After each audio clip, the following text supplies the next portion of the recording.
What's up, y'all? You're now listening to the What Now podcast. I'm Dr. Spencer Dupre, owner of Empower Chiropractic. And I am Dr. Zach Thompson, owner of Within Chiropractic. The purpose of this podcast is to document and share the experiences of two young business owners as we open our own brick-and-mortar chiropractic practices. Join along as we discuss all of our wins, our losses, insights, and the many, many lessons we learned. As a disclaimer, none of this is ever intended to be medical, legal, or financial advice.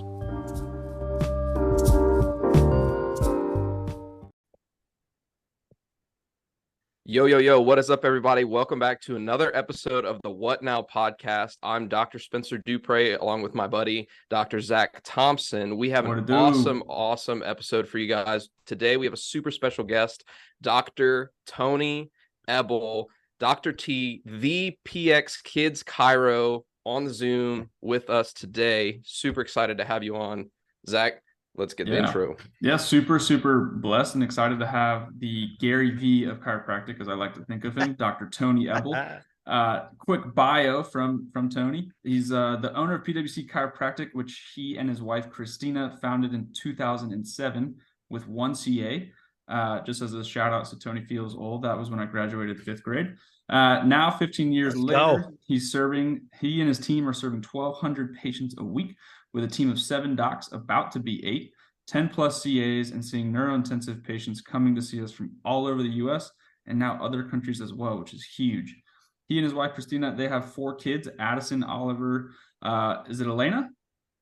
Yep. Elena and Emily, with 35 chickens, 5 goats, 2 mini donkeys, and 20.5 acres of a little farm to take care of.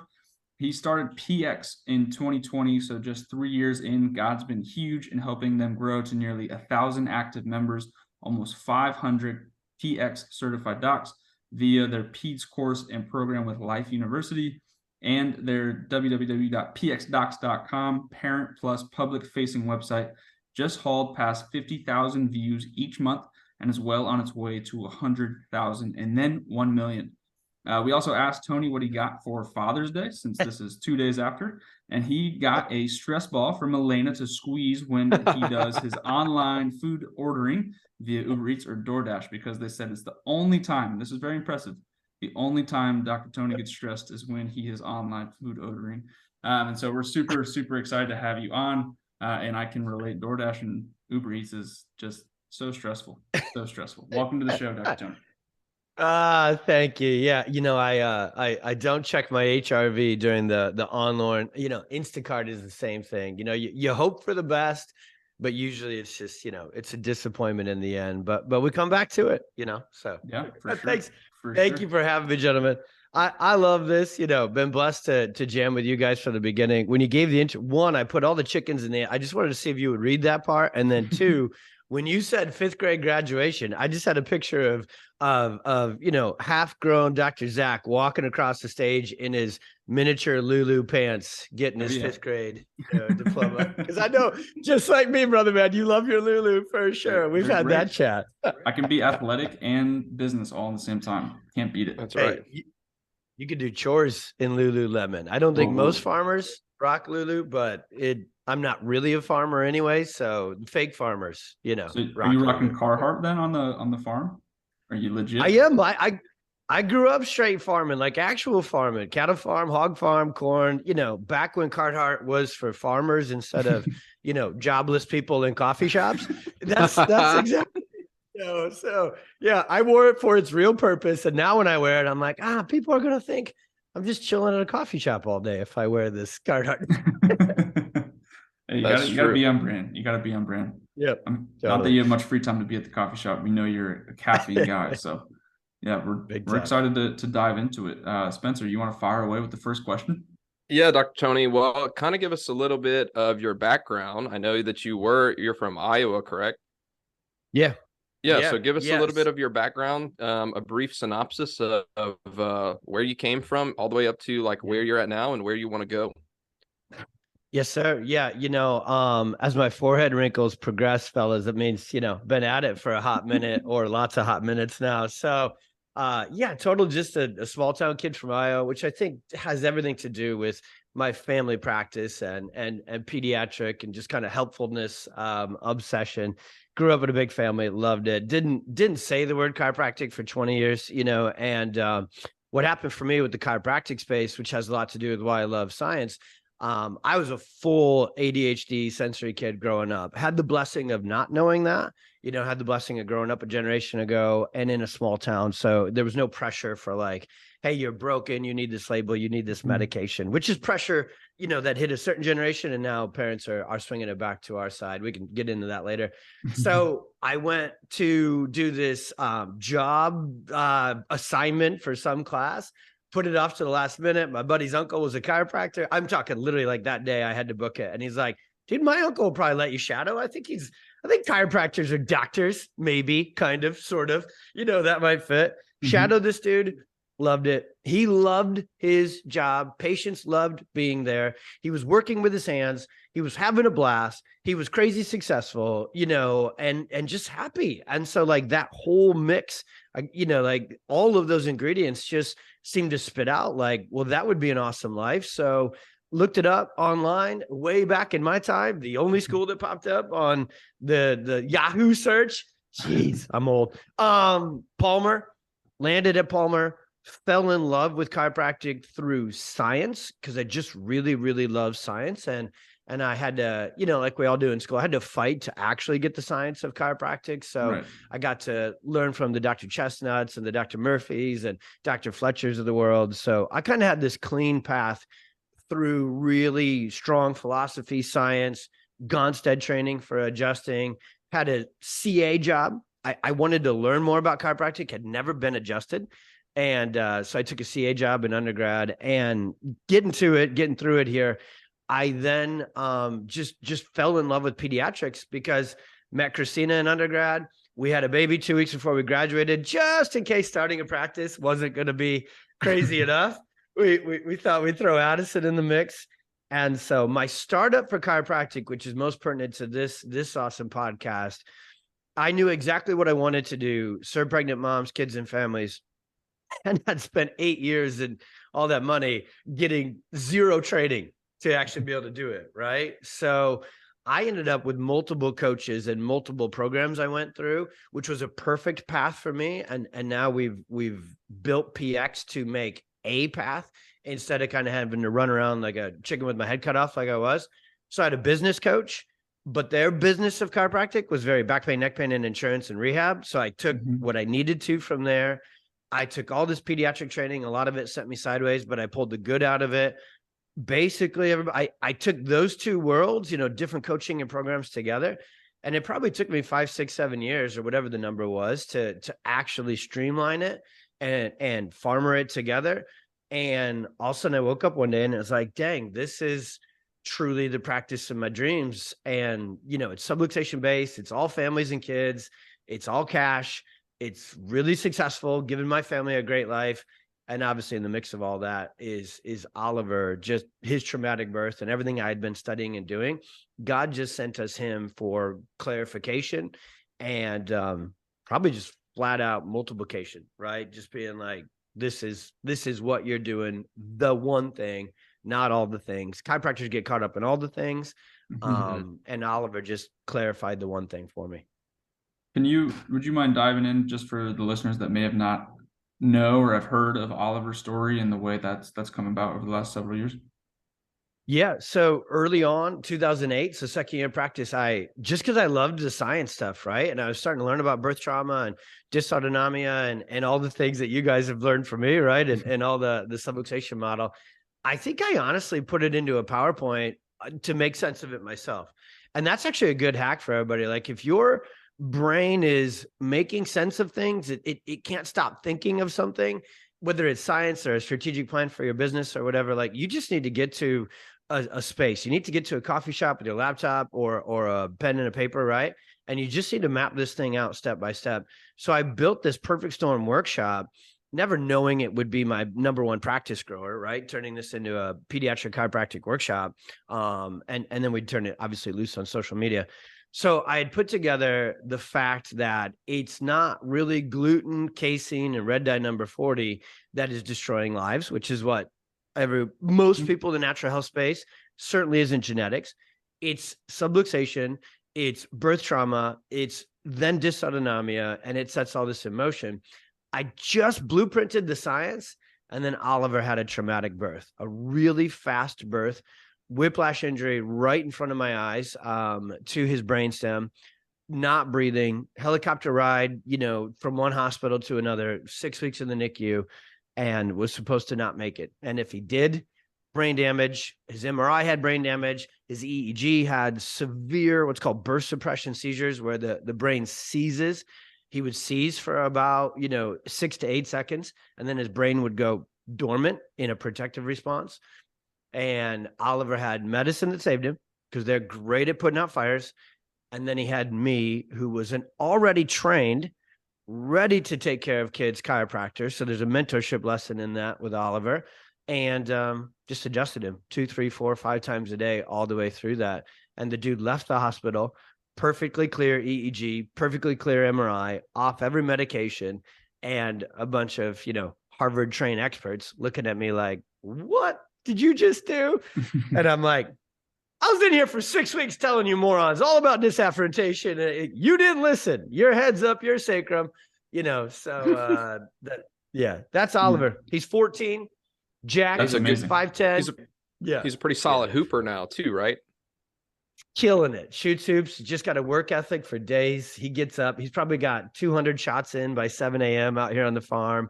He runs a 5.5 minute mile. I mean, chiropractic kicks ass, everyone. And if you don't just fall head over heels in love with it, I never wish a story of personal touch to, whether it be our health or a loved one's health, but there is something, and I had a mentor tell me this, there is something about chiropractic when a health challenge touches you that closely and then chiropractic restores it that fully.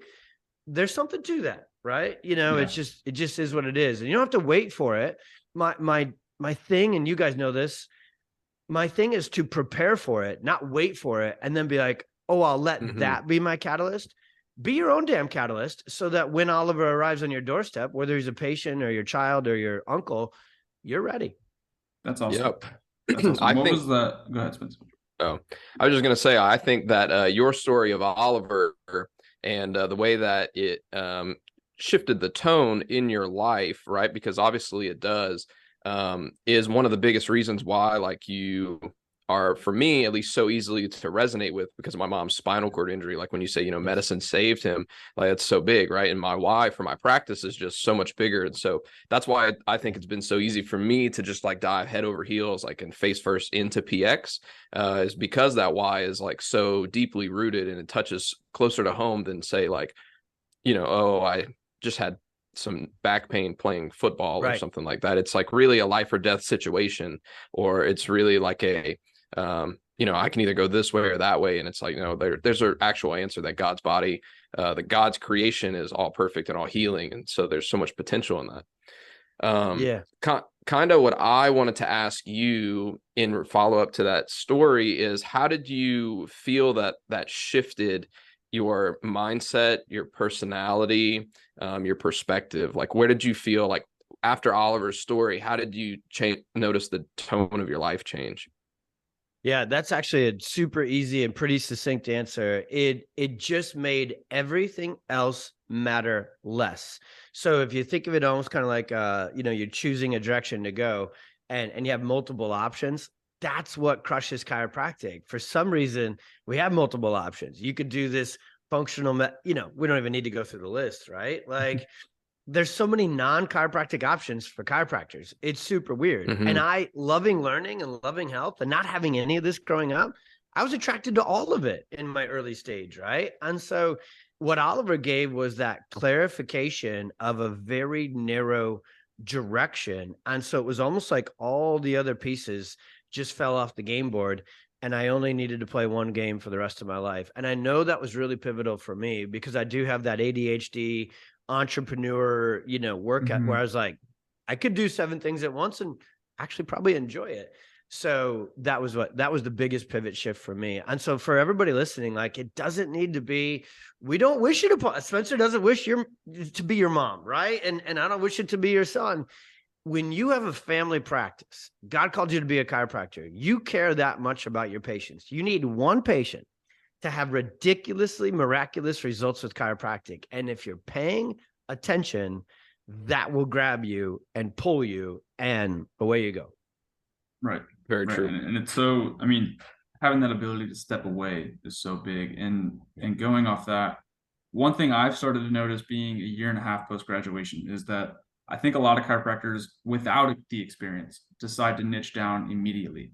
And so for you, you had that experience where you know, I know you've talked about it, you were seeing Back Pain Bob and you were kind of seeing everyone. And then you have that experience with Oliver. And now it's like, oh, wait, no, this is what I need to do to niche down and go that direction. So you've had multiple experiences without having to decide in your first semester, second semester of school, oh, wait, I'm going to be this pediatric chiropractor. So you were able to do everything without having to pick. And I think that's huge, having that experience.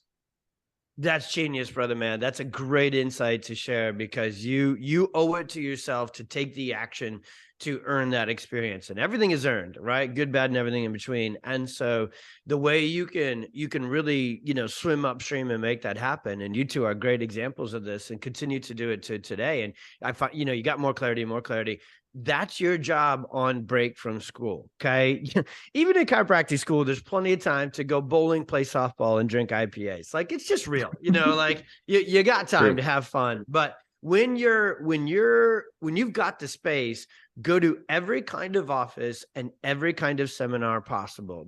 Most of the seminars are going to let you in as a student for free or cheap or whatever. Like, just go get all those experiences. And that's exactly what I did ahead of time, as much as possible, was test it out, and it really wasn't for me. Like, taking care of athletes, which is what I thought my whole chiropractic school. I mean, I took like ART seminar. I was the antithesis of a pediatric chiropractor, right? I played sports growing up, and that's kind of my first chiropractic thing, was my shoulder. And I got into it, and I was like, for me, I was like, no thanks, and what's the next option, right? But I know that, and that's what makes me, I always tell the team, I'm like, that's what makes me so effective for people who are wired like me within pediatric chiropractic, and so annoying for those that aren't, because I know what I'm talking about, because I had all these experiences. I'm not speaking when I contrast, maybe having like a integrated, obviously the PX program and our certification is way different than the other pediatric chiropractic certifications that bring in a ton of non-chiropractic. I speak from experience, which is why we named the company the Pediatric Experience, not from theory. So Zach, great point. Everyone out there, if you're like, I'm listening to this and these guys, and I want to know my niche, and I want to know my one thing, but I don't know it yet, as long as you're paying attention and you're putting in the effort to gather enough varied experiences, it's like you're at the eye doctor exam, and it's like, what's better, 7 or 8, 8 or 9? Soon enough, that dial is going to get real clear. That's yours. Right. And as someone that has to wear contacts until I get LASIK, I relate to that very much. One thing I wanted to go down, and this I'm sure could be a really long conversation, but while you were describing building out PWC, you had mentioned it was 5 to 7 years before you really had it streamlined. What was that process like, both in the business but also at home for you and Christina? And talk about to our listeners how mentally that was, and how you had to really see the vision through. Okay, you got it. I think I see the answer to that one for us, brother, man. I see those first 7 years with kind of different layers of experiences and lessons. Number one, the whole time, I've had a blast. I've had fun. So chiropractic even applied to, athletes with back pain and CrossFitters and a lot of my first foray into practice. Chiropractic kicks ass no matter where you spin it. And so like people just get ridiculous results. Like chiropractic is just, you got to earn your way to being good at it. You got to do a care plan. You got to know how to adjust primaries and get results. But if you just get your job done and apply it to anyone. So the first couple of years was a blast. And the second thing with that you can be really successful as a chiropractor, really financially successful. Whoever told you it's a struggle, whoever told you it's difficult, they are wrong. They are lying. Let their experience be theirs and ignore it. Never listen to them. My probably biggest super strength is just like ignoring idiots. And just like, I just don't listen, anyways. So you can be really successful without a lot of complication. Our business model is actually simple, even in, non-pediatric spaces. So we had a great life. Now, Christina and I grew up in a farm family. Her parents are first generation Croatian immigrants who grew up on the south side of Chicago. Her dad was a machinist who built his own company out of his garage when he had 4 kids and was 23 years old. So long story short, like, we only know hustle and love hustle. Like, there's no whining in any of us. There's no, wussiness in any of us. Like, we love hustling, and we also we've never missed a vacation. When we're with our kids, we are fully present, kicking ass, living life with our kids. So it was a blast. That would be my early experience. Then the things that led. So I never have been upset in practice. Like, I've always had fun. I now have more fun in the second phase, because what I learned in those first couple of years is that dealing with athletes, messing around with rehab, or the pediatric version of that is like neurointegrative exercises, primitive reflexes, nutrition, like messing around with anything else other than taking care of kids, pregnant moms, and families in a subluxation-based neural model. So what I needed to do is just kind of weed the garden a little bit. For me, that would be, perfect for others. So I just needed to filter out things out of the practice that were less enjoyable and clear room for the things that were just max enjoyable and impactful for us. And so that included insurance, that included, some of the traditional patients, that included doing anything other than adjusting and scans. And so that's what that first 7 years was, just really having fun, having a blast, building a big life the whole time. Like, we always made time for each other, made time for the kids. I have real clear lines of demarcation in my schedule. Like, the old farmer adage is be where your boots are. And I'm always, when my adjusting boots are on, fully present, having a blast. When my dad boots are on, fully present, having a blast. And so, that would be kind of the overview of those first experiences. Nice. So where, after you're saying like you're in this like second phase of practice, like where do you see PWC going next? And like as you transition and your practice grows, like what is your role starting to evolve into versus those first couple years? Because as we're quickly learning, right, you have to delegate, right, and amplify our systems, and you have a huge team. So talk to us about like what your role is going into the future and like where your mindset is for that. Yeah, dude. The only thing, when we were going through the startup course with you and all that, the only thing, Spencer, you were saying it. You were just batting 1,000, and then you didn't hire a CA right away. And I was like, come on, bro. That's the only swing in the miss. And look at you shake your head now. You're like, damn, that's the one thing Tony said to do that I didn't do. I said that to Zach on a previous episode. I'm like, dude, I did not hire early enough, man. You and I both were hounding him. We're like, you got to do it. You got to do it. And it is the surest move to speed of growth with less stress. But we can circle back to that one. Yeah, for sure. I actually, without a doubt, I know that God now has me in the third phase of the practice, is probably the fairest way to say it. So now that we have the model cleaned up and clarification on that, and then built it in a really, really big way, now I know where I am in this third phase and where I want to go next. And so the third phase, and this will be there for all of us, the third phase is leadership. So it's building a team and leading a team, because way early, as you guys are experiencing, you already can't do everything way early. You don't have a prayer of doing everything for the business for that later on. And so we go from, I think, the 3 phases of Chiro development, just giving just real, you can't miss it terms to it. So the process of development. Your first job is just clinical. It's just certainty and clinical. Get patients better, right? Learning how to do the job of a chiropractor. Your second job then, when you go into practice, is marketing and getting patients in the door and converting, marketing and communication. So you master that art. The third one is leadership. Then it's a wild journey, fellas, because you're like, oh, good, got that one. Whew, take a breather, no breather. Then the second one is like marketing and communication. You're like, okay, good, I got that. Patients are coming in, it's growing fast. I can take a breather, no breather. All of a sudden, leadership shows on your doormat, and you're like, okay, I got to be a leader, get to be a leader. I love it. So our vision for PwC is a $10 million clinic.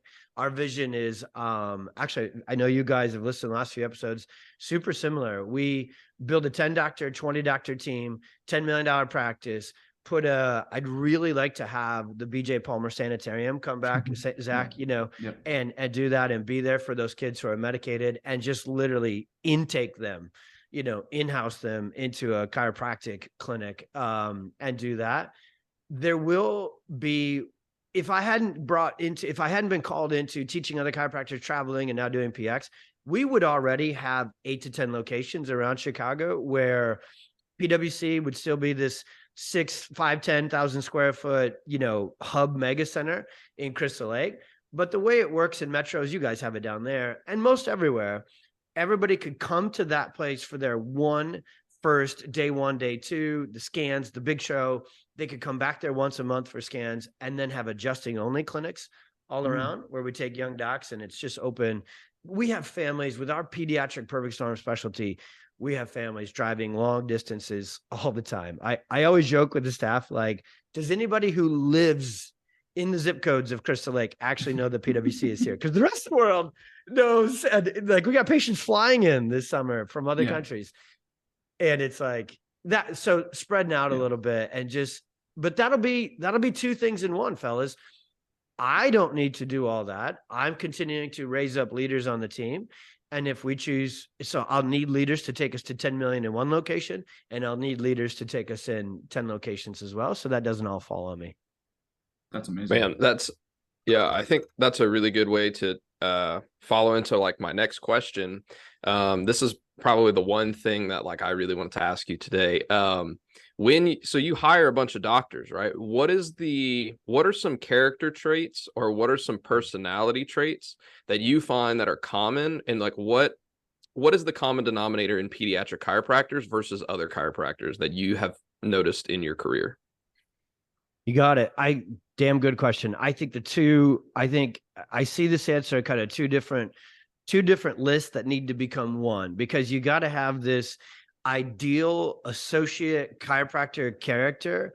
You got to nail that one. And then obviously, yes, for pediatrics and family, in our niche, they got to have that too. And I love this is where I'm also very much like Gary Vee, right, Zach? And it's like, I love the and answer. I don't like or. People are like, should I do this or that? Well, and right. The Deion Sanders and Bo Jackson answer. And so the 2 lists are this. The ideal associate amazing chiropractor needs to be one who first gets an opportunity to hear the truth from folks like us. And this profession has done a horrible job of telling students and practicing chiropractors of all kinds the truth. And the truth is this: you don't need to run your own clinic and take on all this stress to be wildly impactful and successful. And pretty much every other profession besides us has, people in the company from number 2 to 2,000 live amazing lives, right? And are called to do that. And God has made us different. There's not that many of us who are truly actually entrepreneurial, right?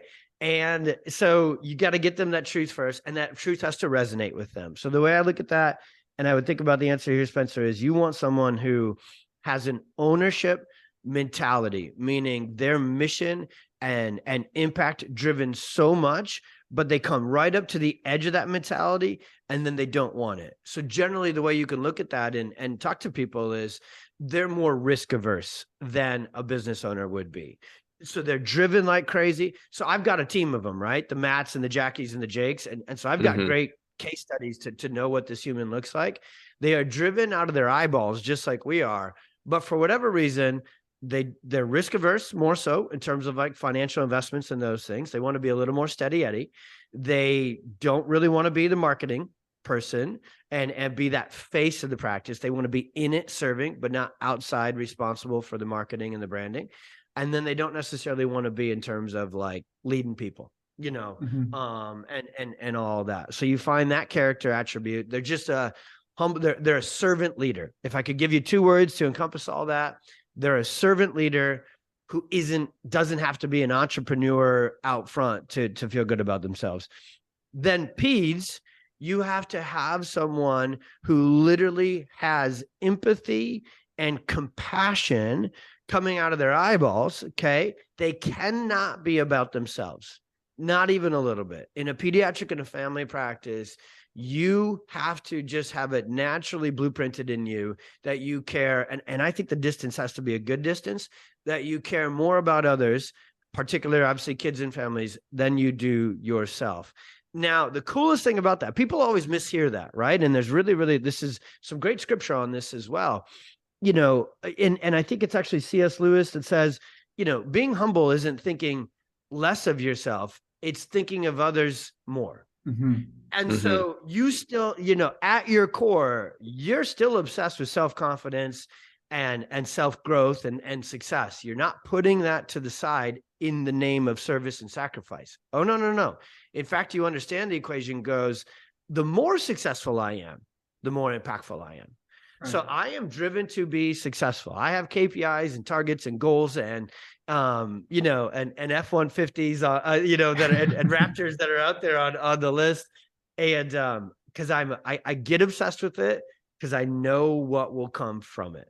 And so for pediatrics, I really watch out in a pediatric practice. You just like a mom would with the chiropractor, which is why you can't have it. You just got to have your BS radar up because narcissists can fool you.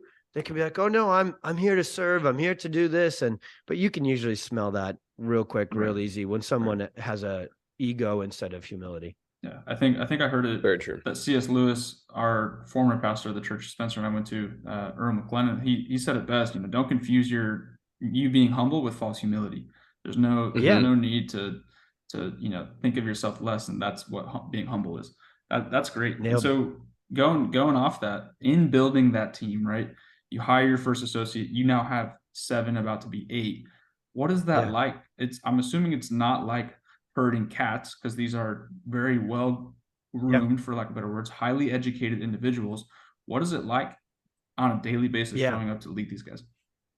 Yeah, well, thankfully, you know, and this is the value of the pediatric experience, right? You guys could attest to this. The training inside PX, basically, it's like 50-50. 50% is me just listing out all the things I screwed up and exactly how I screwed it up. So it's like your don't do this list, right? And there's a lot of value there. You're going to save a lot of headspace and money and everything else. And then the other list is like, okay, because we went that direction and ran flat into the wall, you know, we got up and went the other direction, and here's what that looks like. So for associates and building that, in the beginning, I screwed it up. I had it completely backwards. And this is what my mentorship and my training was. This is how I was told to do it.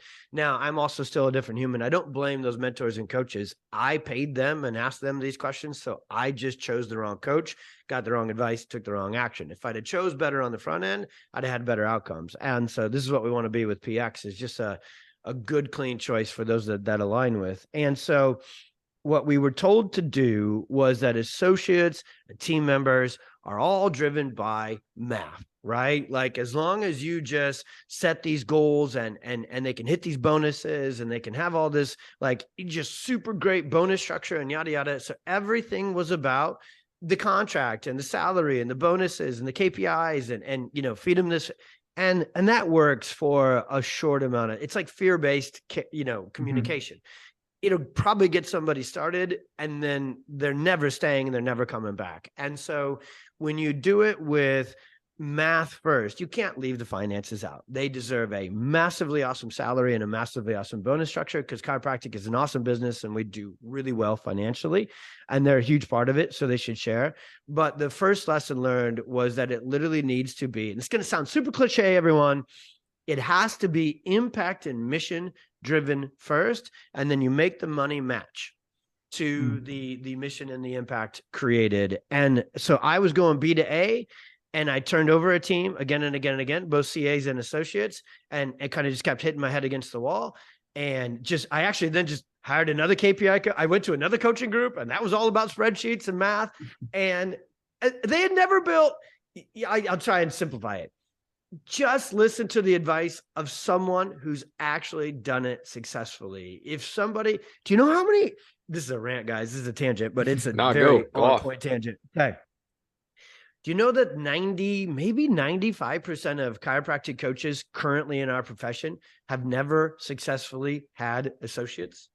They're solo. Just look at them on and it's going to sound judgy, but it's not meant to be. It's meant to provide contrast and clarity. Look at their offices. You know, they're 1,200 square feet. You know, they have 2 rooms, 2 CAs, never had an associate. That'll tell you all you need to know about their ability to lead. So if you want to get up to your solo practice and then have a ceiling for the rest of your life, those are the perfect coaches for you. Those are the perfect mentors for you. So I was taking advice about associate. I'm an idiot. And I say this out loud. I'm like, damn it. I was taking advice from people who had never done it. Right. So it was, it was never going to work. And so really what it ended up being, Zach and Spencer, it was like, I took the blueprint, I took the contract, I took the blueprint, I took everything that everybody else had taught me with associates and how 95% of the profession does it. And I'm not even kidding. It's this simple. I literally flipped it on its head. I 180'd everything, right? We pay a very healthy salary. Instead of $36,000, hand them a dry spine and tell them to go to Costco and get their own new patients. That's called being a business owner. When you make your associate market and get new patients, the one thing they suck at and never done, and you're just, swimming up a creek of like guaranteed failure for both. And so our associates don't need to do that. They come in to serve. There's a lot of people for them to serve. There's a lot of value when they do serve. And so they get paid really well to do it. And then and there's usually about a 3-year mark with the way we do it. We have our young docs or other docs come in. There's 2 different associates that are perfect for PWC and practices like ours. And we're teaching this to all of our PX docs. So that's why I'm on one here. You have the young startup, coming right out of school. They know they want to run their own practice one day, but in an ideal world, a 3-year associateship would be awesome instead of awful, right? Like most, it would be building instead of destroying their self-worth and their confidence, their skill set. So we have residencies of 2 to 3 years where we know they're moving back home to be with their family, at the end of that 3rd year. So it's an awesome party thrown, 3-year. It's a start to their next one. And now they've been mentoring in their 3rd year. They're a mentor to the new 1st year and the 2nd year, right? And they're growing that way. Or at the end of their 3 years, PwC is building this big thing like we talked about before. There's a spot on the leadership team. If they want to grow into a leader and stick with us for 30 years, well, damn sure Christine and I will make that spot available too, because that's how you grow an organization is through people. So that's a quick overview of our associate system, which is one of the parts of PX we really, really, really want to, fix and repair within this profession is that system. Have you ever, out of sheer curiosity, just on a quick note, have you ever had someone where maybe they initially during their interview process in their 1st year, they're like, hey, I want to be in this for the long haul. And then that 3rd year approaches and they're like, hey man, thanks for the mentoring. I'm out of here. Has that ever happened before where you've gotten burnt on that or anything like that? Absolutely, brother, man. And never let it change you. You are all guys. If you care enough and push enough and hustle enough and serve enough, you'll also get burnt enough. You just will. I'd like to give you sunshine and unicorns right here. But you will treat people wonderfully and they will treat you horribly. That'll just happen. Way less, by the way, on a percentage game, hardly at all compared to the amazing humans that just keep coming. And so because they get outpointed by good people, for me, none of it sticks to me. That was their choice. Now the rest of their life is their outcome. And I know what that outcome is going to be. And so I just pray for them. I just pray for them. And then I move on from them and open up all my bandwidth for the next person. But 2-3 times over, had a veteran doc just really, 2 or 3 times over in both different ways. Yeah. Interesting to hear. Yeah. So in that program, like when you take in these young doctors, like, right, obviously, I mean, we're super young doctors, like just about to round out our 1st year. There's a lot of development that happens really, I feel like in that 1st year, I guess, since we're there. What are some of the the tangible tools or things that you're using or giving to them to help one, like build self-awareness, build self-confidence, and really get them to like take ownership like of this mission and of PwC? And well, I mean, you do it through the pediatric experience because I mean, I've done it. So like, what are some of those things that you're actively doing? Yeah, that's a good. I'm glad you actually said that at the end. I would have forgot that answer because it's ours. So you take it for granted, the fact that you could use it. So what's happening right now, fellas, is this is the first year where our interns and our new associates like Allie and Jonah, who we just hired, who are amazing. I mean, there's not a word to describe how wonderful they are. And the fact that they chose to stick with us here and serve is amazing. This is the first year where I now have these docs coming out of school where we taught them, mentored them, and put them through Club PX, right? So they've been through Club PX. They went through the certification seminar. I'm having to retool everything because now these people are at they're further down the road than they used to be, right? So I've had to retool my program and probably answer this way different than I would have 12 months ago. But what it looks like is this: those who go into an ideal associate position, like we built out within PX and PWC, what they have is just more time to go through the growth phases. Okay. Whereas when you step in, you guys know it, and you talk about it every episode on this. When you go into practice on your own right out of the gates, everything is put into super speed, right? You don't have as much time to figure out these phases. And that's okay, because God made you someone who, can learn and grow and go with speed. And that's just meant for you. So what we do is the very first, it's not always this clean on years, but it's easy to understand it this way. The first year is literally just about service and slaying subluxations. So they're only asked to just serve patients and be a part of the team. There's no pressure on them in terms of systems or marketing or, anything at all other than just getting sick kids better and keeping healthy kids healthy, right? And so they have this nice long runway to just become clinical wizards. Now, the moment they kind of pull their head up and they're like, okay, I've got that in. I know how to adjust. I know how to do these things. Then we turn them into communicators. Then we teach them care planning, communication, day 1, day 2, and we set them loose on seeing, new patients that are coming in. And then in year 3, we open up the business hood and we open up marketing, we open up systems, and we'll give them some ownership of maybe they're going to do a workshop once a month, or maybe they're going to be in charge of Instagram reels, whatever. Marketing has a lot of options to it, right? that we're all running. So plenty of options in there to divvy that stuff up. And so they'll get real life action in that. And so that's the growth chart, is adjusting in clinical results, communication, and then marketing and business. And then then that takes them to that mark, right? Where it's like, okay, this growth journey, you're damn good at everything that's now required.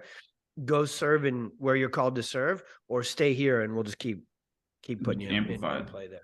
I like it a lot. It's to me, I equate almost everything back to sports, but just watching the Lakers the past year with LeBron being 40 years old, one of the best of all time. And then you have a guy like Austin Reeves, who's just firing, hitting threes, and he's just there to make plays. And it's very much like what you're saying with that first year associate, where it's come in, adjust only, see the miracles, which is, going back to what you were saying, which is so important, especially I know from Parker with our clinic experience, we do not get to see miracles. Basically at all. And so getting to see someone through a care plan, getting to see their results is awesome to hear. And I think that's an amazing way to set up the associateship. I forgot one thing that's crucial in there, because it's not technically on paper. It's just what Christina and I do, I think, on autopilot. But Spencer, I know you guys nailed it, and you guys speak to this. They become part of our family instantly. So we lead our team. Another one of those antithesis kind of moves we make with leadership. People say, don't get too close with your team. It's your job to give them a paycheck. No, it's our job to give them a purpose and a fulfilling life. God calls leaders and business owners to a different way. Old school, that's why it didn't work. That's why CEOs got such a bad rap. It was do what you're told for your paycheck. We do the antithesis of that. Our team, we've already had two PWC pool parties out here on the farm. It's only June 20th or whatever, right? They're family. In fact, they're so family, and we're such close friends with them. My kids make fun of us all the time. They're like, you guys don't actually have friends. They pretend to be. They hear from all the other idiots out in the world about how, should be. Yeah. And we're like, no, Addison, once you have kids, you just like, trust me, your balloon will never get too inflated, because, they'll pop it at every chance they get. Long story short with that part, what we do, and actually Jonah and Allie were really clear in saying this to us.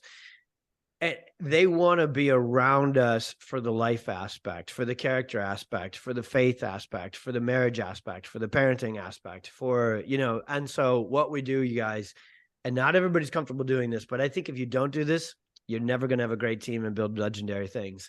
We invite them into every part of our life, and they become a part of our life. And so that character growth, they get around by getting around us. They get into rooms with Josh Axe. When you go on Sundays at church, you'd see PWC. We call our PWC family for this purpose here that I'm talking about.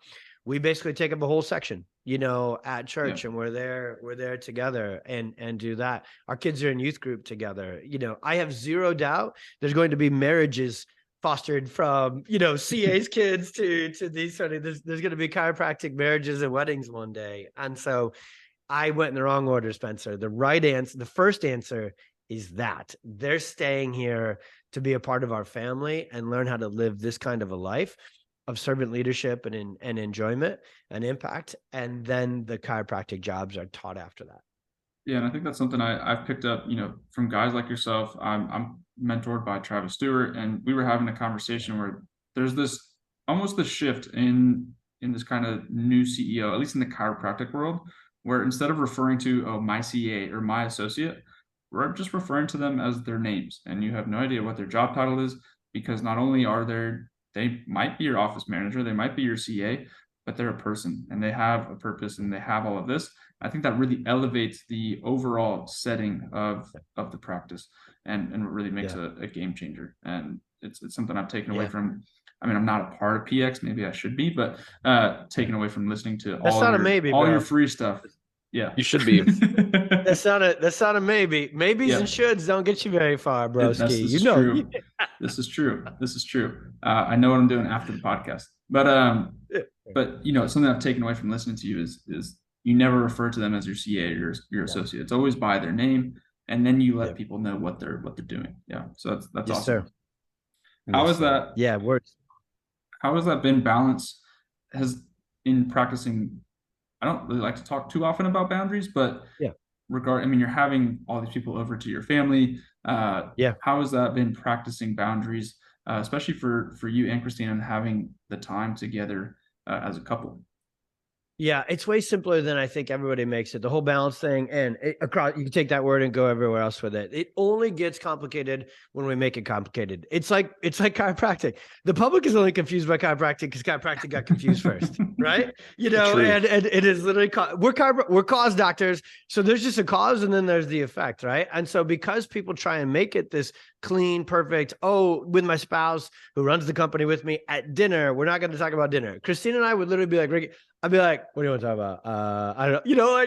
We care so much about what we do. We love it, right? So we have the appropriate boundaries, but they're way different than what everybody else's are, right? Because that is just a false reality. And, we see this with that's what I love about you two. A lot of folks, are just living in a false reality, right? What they think it is ain't what it is. And it breaks my heart for them. And so what it looks like is we just don't even see a boundary. We see one connected life with our team, with each other, with our kids, with our family. Our kids come into the practice. When we just added on to PWC again, and there was chairs to be installed and carpets to be put down. Yes, this is a great real life case study for everyone, forever forward, I think, in running a business.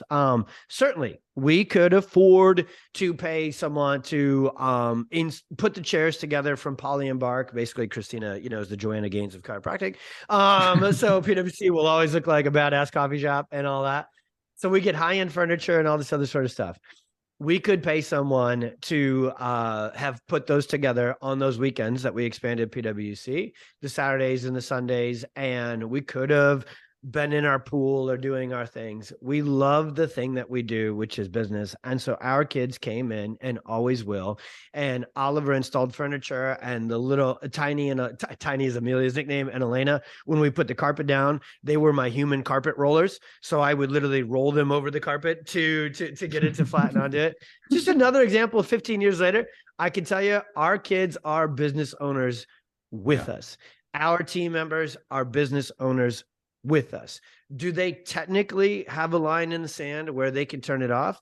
But yes, but because we've brought them in, they're that much invested to us. So I'm probably not giving the best answer because I don't have a good definition of that, like most. And, that's the most enjoyable way that we've been able to do it, because for a little bit of time, I think we had the coaching and the mentors and the books where it was like, don't do this with your team, and then don't go on a date night every single week, and don't talk about the business. That was probably the most uncomfortable, awkward time of Christina and I's life. We're like, that's dumb. Let's not do dumb stuff anymore and just live our freaking life. Yeah, I know. Very true. Moments, not married, not with kids. I think I could say this. Hopefully Spencer doesn't upload this podcast tomorrow because it would ruin the surprise, but getting engaged this Sunday. And so I'll be engaged by the time listeners are listening. Super excited. But Morgan and I have never even had that conversation of let's not talk business. We're both owners of our own practices, and it just naturally comes about. So we do every day. It'd be weird not to talk about work. I've never been around couples that don't talk about their work. And so just be like, having to come up with these cue cards of what is your deepest desire in the next 5 years? That's not natural. No one wants to do that, So it's awesome to hear that. And I think for the chiropractic student, especially, there's so much talk, at least while me and Spencer were in school, and I'm sure with you, like in this optimization, you got to have this planner, and you got to have, if I'm a Enneagram 3, I have to be doing all of these things. And it's like, you're making it so complicated that I feel like I would be talking with friends and it's like losing track of the human experience. It's like, let's just come back to being real people. Let's not be, we're chiropractors, we're already weirdos, which is totally awesome. But let's not make it super weird where, we lose track of the human experience. Yeah. You said the word that I think summarizes this, and it's probably my number one take on, dude, what God has blessed me with. This is why I always tell the story about being a farmer first. And my greatest mentor ever is my dad, who just doesn't complicate anything. Don't complicate it. None of it needs complication. None of it needs interference or subluxation, right? Just don't complicate anything. It's why our practice works so well. It's why I'm personally able to work so well. It's why Christina and I work so well together.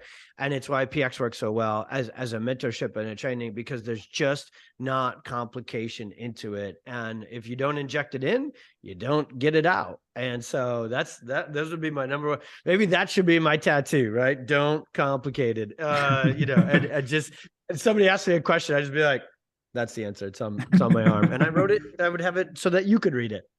That'd be awesome. Keep it simple, stupid, right? Yes. Way. Yeah. So it is like pretty simple. Like, it kind of dumbfounds me a little bit because, I get mentorship from, you obviously, both like kind of like, I guess, directly through the pediatric membership. Right.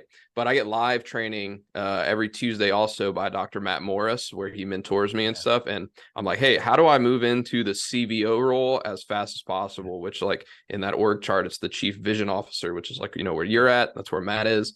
And I just say, dude, how do I get there as fast as possible? And he just is like, just develop yourself, learn leadership. Yeah. What are some things that you are doing to develop your leadership? What's that? I love that. Dude, Greg and Matt, how close Matt, so the coolest thing is on the arc of that, like, when Matt was first getting up and going, that was back in the previous organization, right? That I was working with, where I did do a little bit more direct coaching. And I realized that, hey, God, there's only so much, it's like adjusting. There's only so much direct bandwidth you have, right? So that's why we figured out this model with PX, where I can influence and impact you with a little bit more indirectness at the same time. So I love how you map that out. That feels good that it's working. And then in another way, there is a list of people that I've had that I've kept. I can pull it up in a hot second on my laptop. I've got a Google sheet of about 25, actually it's probably about 30 docs now that I just feel like God said, hey, if you pour in to Matt a little extra, if you pour into Luke Reinhardt a little extra, if you pour into Sharina a little extra and Savvy in that, then they can pour into Spencer and Matt and others. And so I love that, because that's like, Matt is just, sorry, I'm probably not answering. I'm just sharing excitement for how great that case study is and how great of a human he is. Full freaking credit to him. He just He takes it, he does it, he gets the work done, he hits the next growth phase, and he comes back with the next question, and it's a damn good question. It's not some pull it out of what question. It's like, hey, I need this. I'll take the answer. I'll go do it. Anyways, and that's exactly how you two are as well. So match made in heaven there with Dr. Matt Morris, former Illinois boy who moved down to Florida, pansy. Smart. All right. So what he grew up around here. So what I do with leadership is I require myself, and I love this requirement. Forcing things is a good way to do it when it's the things you love. So required to read one leadership book a month. Okay. And I've got that list of, you have it, I'm sure both of you do, but let's send it again. You can put it in the notes of this one. I've got my list of my top leadership books. And by reading one a month, perfect. By reading one a month, that may mean I go back and read, I read the best ones every year, right? To learn more and immerse out of them. 50%, I'm so meticulous with this stuff. 50% of my podcast listening is on leadership. All right. So the shows that I follow are at least 50% of my time. And I live out in the country and I do a lot of lawn mowing. So I have a lot of podcast time. 50% of it is that. And then the third move, those are things I could obviously do on my own, right? Buy books, listen to podcasts, YouTube videos, everything else.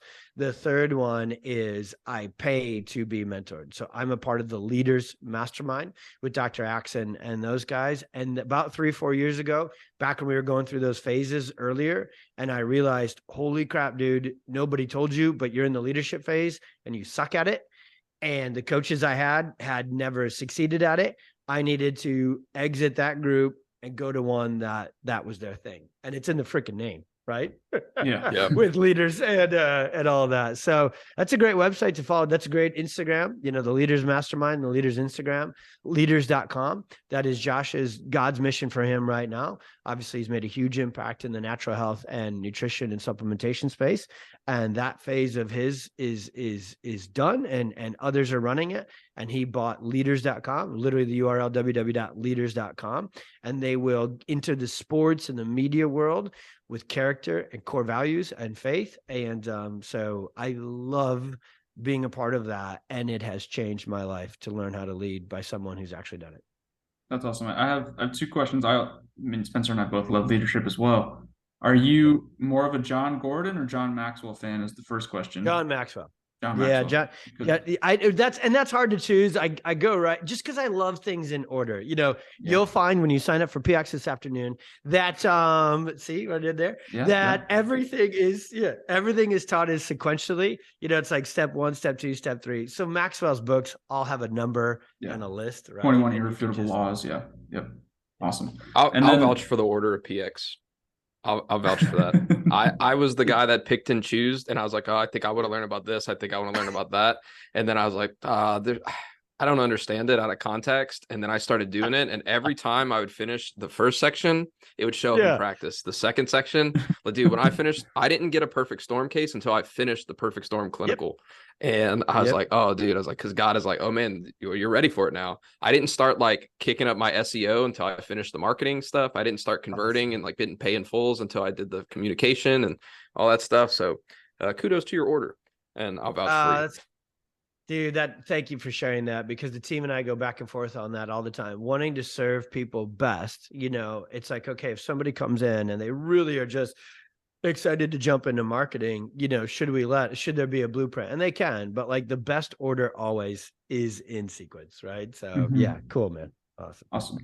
And then with you having been working with Dr. Axe, and is it Sullivan and then Tauhill? And then Dan Sullivan and Dave Toohill. They are God put those men together. They're just incredible. Yeah. What has been the biggest, or maybe two questions? What has been the biggest lesson you've learned? And it could be the same answer, but what has also been the hardest lesson you've learned about yourself becoming a leader, working with those 3? Man, you nailed it, dude. It's actually the same answer. Son of a gun. The biggest and hardest lesson, and I'm not even all the way to the other side of the hard part of it yet, and fully accepting it. And obviously you have to fully accept something as full truth to take action. I would probably grade myself. It's like loading. It's like when you're loading a software, I'm about 100%, and I'm praying every single day to get to 100%. So here's the answer. The fact that God called me to do it, and I can do it. And you guys know that's my least favorite word. That single, single vowel word is my least favorite word. I have without a doubt been called to be the voice of pediatric chiropractic in the world, right? Like that's just my journey. And so Josh has been the voice for, he built Dr. Josh Axe before he built Ancient Nutrition. Right. Mm-hmm. And so Ancient Nutrition has had as a company, has had an enormous impact on millions of lives, and it's $1 billion valuation. And so, but that started with personal branding for him. And it's been the hardest lesson for me to learn, brother, man, and brothers, because I was resistant to it, because if I had my way, it wouldn't have my name on it. It just wouldn't. I just don't want that. I don't need that. But I do want the impact, and families do need the impact. So I have a strategic enough brain and mentorship from these guys to say it needs to be. So we're building PX Docs. That isn't drtonyebel.com, but on socials, the brand is me as the tip of the spear. That then is that trusted doctor that families in your town, my town, and every town can lead. And then PX will train you guys to the level that I can trust you to be the doctor that they see at the end. And so the team knows this is a very internal thing. I haven't shared this too much externally like this, but I didn't just take that. I prayed. I was on the lawnmower when God sent me the vision. I get all my visions on the lawnmower out here. And God's like, that's your next calling, is to be the worldwide, millions of views, YouTube, TV, books, everything. That's the plan over the next 10 to 20 years. And then I came back at him with prayer, and I was like, how about this? It's like God's looking at my whiteboard. I'm like, how about we just change, how about we just change it 20 degrees this way? And, and it's not all me, but I don't know if I'm making any sense with that. You can see I'm still 1,000. You're still wrestling with it for sure. And I think it's something I've come to learn about myself in this brief time being an entrepreneur, but there's the ego, which we all kind of think about as this, we're too good at everything. But then there's also this false ego that tells us we're not good enough. And it's really overcoming and balancing the two. And it's really awesome to see you going through that. And I mean, to me, it's equivalent to Hormozi building up acquisitions.com, right? That's exactly, it's the same thing. And personal branding, which takes a frick ton of time, as I'm sure you've learned. Yes. But unfortunately, and there's that adage too in a chiropractic practice where we're taught, don't be a personality practice, right? You want to be able to sell. And if it's Dr. Tony, that is the reason people are coming in. When you go to sell or whatever, then, it's over. And so there's that, I'm sure that constant battle going on. So that's really cool to hear, and just let you kind of voice that out, because I'm sure it's something you're obviously wrestling with. So it is. I think it is. God has it. Go ahead. Oh, no, I would say I think that's something that we all kind of come to terms with, where we have to face that choice or not, to pick up the banner and step out in front for everyone.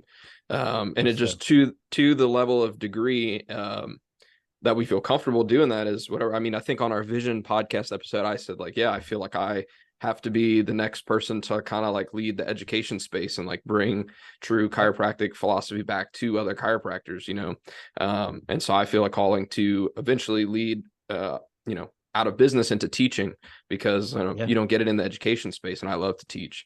I heard you on that one, and I heard that episode, and I was like, damn straight, because you know exactly what messy, complicated waters you would wade into with that journey, right? And so it's got to be somebody that God calls and then crafts, and it's you, and it says, okay, I'm going to go in there, I'm going to stay strong through it and get to the other side with it. Yeah, it's exactly that, brother. I have a couple more questions. I know we're probably running out of time here, but I was at dinner with Brett Jones one night, and I asked him, I was like, hey, when did chiropractors, was it like BJ was the only one that was able to share miracles? And then once BJ passed away, I feel like we never heard miracles again until really the past 2 or 3 years with social media. But even still, like from at least my limited viewpoint, there's powerhouse docs everywhere, but yet we only hear of miracle stories from people like yourself, Tim, these voices. Why are we not sharing that message more? I don't have a very good answer. It is literally any good marketing and even if you just put that hat on and marketing and branding, and you said what matters most, Hormozi would say this, Gary Vee would say this, it's social proof, It's success stories or testimonials, whatever same title you want to put on them. For us, it's literal actual miracles. I mean, it's not like, hey, my yard got mowed faster. Other people share testimonials and they're lame as could be, yet move the needle. And they're lame in terms of contrast to this. So yeah, that thankfully has never been a complicated answer for me. We produce, 3 testimonials per week on all platforms. I built the website to be the miracles first, then the information. For whatever reason, Chiropractic thinks we can win on information and education, which just comes across as telling people how they're wrong and what to do. If that's the first thing that they're holding, nobody loves stats, facts, or Karen, right? And so so we share, it always goes inspiration. Spencer could recite this with the 3 eyes. Inspiration first. So that's miracles and emotions, then information, then okay, here's how that happened. We can make sense of it for you. And then the invitation. Yeah, every one of my presentations, Zach, that I'll get into the marketing space, it usually begins with a picture of the WOC and the story of BJ, which was actually he bought it, just over 120 years ago. Just over 100 years ago, just bought out WOC. Literally, I think it was quadrupled or 5x the size of the transformer. And there's audios. He's like, now I can take the message of chiropractic from California to Canada, right from Davenport, Iowa. Dude, BJ would have slayed social media. What we're doing, we're clearly the most active people on social media, leading the charge. And you can see a lot of we just launched PX Plus, right? The done for you part of that. BJ would have beat me to it. Yeah. It's good. And I love those discussion boards on Facebook where people are talking about adjusting videos or sharing miracles and testimonials, and people are like, BJ would have never liked this, and I'm like, I think he would have loved it. He would have had the highest rating on YouTube. Like, he would be crushing it and just putting out content left. You ever seen the video of the thoracic knee chest adjustment done on the roof of Westall? I watched that so many times. You can see the soul leave the body and come back to, and the hair flip, the hair flip, the guy's abdomen basically bounces. It's fantastic. And then the hair flip is just perfectly in slow motion. Yeah. That video would have been, and here's what, it goes back to the section we were talking about before. He wouldn't have complicated it because he doesn't give any craps about those Facebook forums and other chiropractors. He cared about serving patients. And when you care solely about reaching patients, you use the tools that are right in front of us to reach patients. Yeah, I think it's the same reason, like when you say like why people don't share their miracles, I think it's the same reason people don't share Andy Frisella's show. Honestly, it's the fact that they're scared of the judgment, and they're scared for people to call us quacks and for people to say that we didn't. We're like, all right, well, you tell that to this person who got those results. Tell us if we're fake. Yeah. That's the best about pediatrics. It takes the placebo out of it. A baby getting better. The baby's not like, oh, I really want this chiropractic thing to work. Like it's just pediatric miracles. That's also what's great. Pediatric miracles are louder and I would say cleaner and safer for this context, right? Like who's going to argue with that mom? You want to take her on? Have fun. She'll chew you up. I agree. You're done. That's one of the biggest ways that internal referrals come in, is because people like who are seeing other pediatric chiropractors, quote, who are not PX chiropractors. And I tell them, actually, I was like, the people that say they're pediatric chiropractors don't have this kind of training. And they like, I don't want to, like, I'm on the PX hype train. I don't want to make it all about the PX hype train. But when people come in, they say like, I feel like you're specialized. I feel like you can help me. And I feel like you know what you're talking about, even though you're younger than everyone else and you have been open, your office is smaller, all those things. But I feel like that is just like the biggest thing. You can't argue with it. And that's what creates internal referrals for us too. But my last question for you is, if you had to go back to yourself on day one when you started up, when you're in your big what now moment, what would be your advice to your startup self? My advice to my startup self would just be to think twice. I guess that would be, now actually my actual wiring is I wouldn't change anything, right? Because I've just fallen in love with that, what God has given me, and we're all that way, right? But if I had the chance to speed up the lessons, because y'all know I love speed more than anything, I would slow down to speed up, which would be, I would go into these other certifications and programs and things that I did. And before immediately sprinting from the seminar back to practice and putting, all this other non-chiropractic stuff in play, I would say, think twice. Is that really what you want to do? Do you really need that stuff in the practice? And maybe I would have caught myself a time or two before running sideways, which would have kept me moving forward. Yeah, and then the last question I have, if you could give one or two tangible things to start doing other than what you had already mentioned as a student on break, going and shadowing and doing all the seminars, what are two things from a character way to start building up and becoming the best chiropractor? What are two ways a student or even a first, second year doc can start doing right now?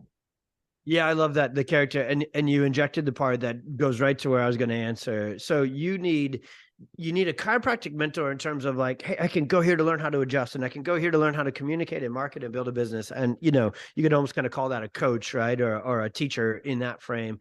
And then you need a mentor. You need someone whose life is like, I almost said looks like, and this is why it's trickier. So it's hard on the surface. And I'll give you the exact way to do it. Is like the one you want. So because in today's world, when people come, and this actually existed long before social media, none of the problems that we have today, here's my Gary V again, right? None of the problems we have today are new. They're just a little bit more front and center and revealed with social media, right? So back in the day, anybody could, and they still do this, they could go to your school, they could go to they could be speaking at a seminar that you are at, and via slides or their words from the stage, they could say, look at how great my life is, my marriage, my kids, my health, my happiness. And you know what, guys, long before social media, I got on the chiropractic speaking circuit, and I would go to dinners afterwards, the speaker's dinner, the behind the curtain stuff with these people. And I was real young and real new into it. So I thought it was going to be really great. And at least 80% of the time, it was really not great, because what people said they were and what they actually are, who they said they were and who they actually are, was the exact opposite. It was gross. It was nasty. It was within 1 year of traveling, I skipped every single chiropractic event speakers dinner. And I would either, now there's 20%, I'm going to come to that. I'm going to help you find those 20% of people. And I would just either do room service I'd FaceTime the kids, do room service, and like fall asleep by 9 o'clock. Part of that's because I'm old as hell. But the other part is I just don't want to be around gross people and idiots. Like, if you aren't who you say you are, and you don't value your relationship with the Lord, with your family and everything else, so I just avoided that, which also helped me go towards what I actually am trying to get across here. So then my list of actual mentors got real short, right? Like people I really, really, really wanted to listen to and connect with. And I'm glad that happened early for me, because you need that person whose relationship with the Lord, whose relationship with their family, who values their health and their happiness. You need that chiropractor too. And I'll say, I love, in a perfect world, this is getting real choosy for you guys, because I love chiropractors and I love our impact on the world. So the better we work on ourselves and the better we become, the more impact we make inside out, right? And so you have this, I really want you to have chiropractic ones, because then that's real relatability to what you do. They don't have to have your initials either. There's people in your church, there's patients you're going to have who could become your mentors. I was blessed to have that. And so you need to seek out these people with everything you have. And the way you get beyond the facade, because right now you might be like, well, how the hell do you know they're real? Force yourself. So I'm annoying everyone. I annoyed my way to success. Okay. At mentorship, I was like, hey, I'm coming to hang out with you. And they're like, oh yeah, sure. Like, no. And then the next day I was just awkwardly standing there, at their office. And what, are they not going to let me in? And so you just, you get that connected to them. So then you find out beyond the stage and beyond social media, like, what kind of person are you really? And every time you get beyond, guys, you're not going to like what you see, but then hey, I don't need to follow this person anymore. I can unfollow, block, and delete. The list of people that, all right, I should shut up after this, but I'll say it. I should shut up right now. But Spencer knows me better than that. Yeah. So I'll say this at the end. My list of people blocked and unfollowed on Instagram and Facebook for my phone is actually about 80% of the listed speakers at most other chiropractic events. And it's just been, for whatever reason, God's journey for me to get to know a lot of folks and be like, not for me. And so I take that to action, and I'm like, okay, well, I can't have that in my life. I don't want one little drip of that to stick on me, right? And so I stop all that. I don't take invites. You won't see me doing a lot of speaking events outside our own stuff anymore. And I'm not trying to be an egotistical a-hole. I'm just protecting my time and my purpose and my productivity, and going to build the biggest one. Not going to spend any time tearing others down. We're just going to haul ass forward. And those that are right with us will haul ass with us. Awesome. Sorry, that was real long. That's great. And I'm just going to be annoying here because I see a vision for Spencer and I putting on a What Now conference in the next couple of years. And we're going to be annoying and we're going to invite you and make sure you're there. But this was great. That's an easy yes. This was awesome. I appreciate that. Is there anything else that you want to leave the listeners with? I know it's been our typical episodes are like 30 minutes, but anything else that you want to leave our listeners with, whether it's a sign of hope or whatever, that you're like, I just have this word on my heart that I want to share. Yeah, totally. Go experience miracles. I love we talked about so many of my favorite things today, guys. This was awesome. What a blessing to be with you guys. I respect the heck out of you two. And I see I not only see what you're doing, but because of what you've done and how you've done it and who you are, I know where you're going. So I have a blessing to be. We're brothers. We're in this together. So go experience miracles, students and practicing doctors. This isn't just for students. Go shadow, come to PwC, come up here and see it. Go to Spencer's office, go to Zach's office, go experience miracles and just let them get sticky on you. You get that close to the miracles that chiropractic creates for kids and families, and you'll know exactly what to do after that. That will take care of the plan. Amen. That was awesome. Well, Dr. Tony, where can our listeners, if they haven't found you, where can they find you on social media and how can they get plugged in with PX? Yeah, I'm gonna fire off a list because these are all great places. So one of the places to really get immersed and get some just incredible free resources and training, we pour into this group and love it. It's our Facebook group, Pediatric Chiropractic Today. So if you want to get a taste of like, what would it look like, to be mentored and trained inside the pediatric experience, Peds Today is that perfect first place because we pour a lot of great stuff into that. And it's just clean. And then Instagram, my personal is drt.pxkidchiro. So, and you can find it, search for my name. And then you got to follow at the pediatric experience on there as well. And so I'd send you to Instagram because just a lot of good action there. If you want to see the public facing, if you want to see how much impact we're making just straight to parents and then sending them to our directory where Spencer is and Zach, you're about to be, and others, you go to PX Docs. So that one's shorter, just at PX Docs on Instagram. And you can see how we reach the message for millions in that way. And then that'll send you from there. You can get our websites and our YouTube and everything else. That's awesome. Well, thank you so much, Dr. Tony. We look forward to, if we ever have the opportunity to have you back on or whatever, listeners, definitely hop on IG, follow this man, follow his practice. I mean, they're putting out great content on the daily. He speaks he lives out what he's speaking. And so we're just super blessed to have him. And we look forward to many more conversations. And I'm sure we'll even have a debrief podcast of me and Spencer just talking about our thoughts of this conversation. Dr. Tony, thank you so much. Yep. Guys, thank you so much. Thank you so much for listening to this episode of the What Now podcast. If you thought that this was fire emoji, then go out, share it on your Instagram, share it to someone that you think needs to be on purpose, on passion, like the three of us are. Dr. Tony, we are right there with you. We're ready to link arms and run through a brick wall with you. Share the show, leave a review, and thank you so much for listening to the What Now podcast. Peace. Peace out.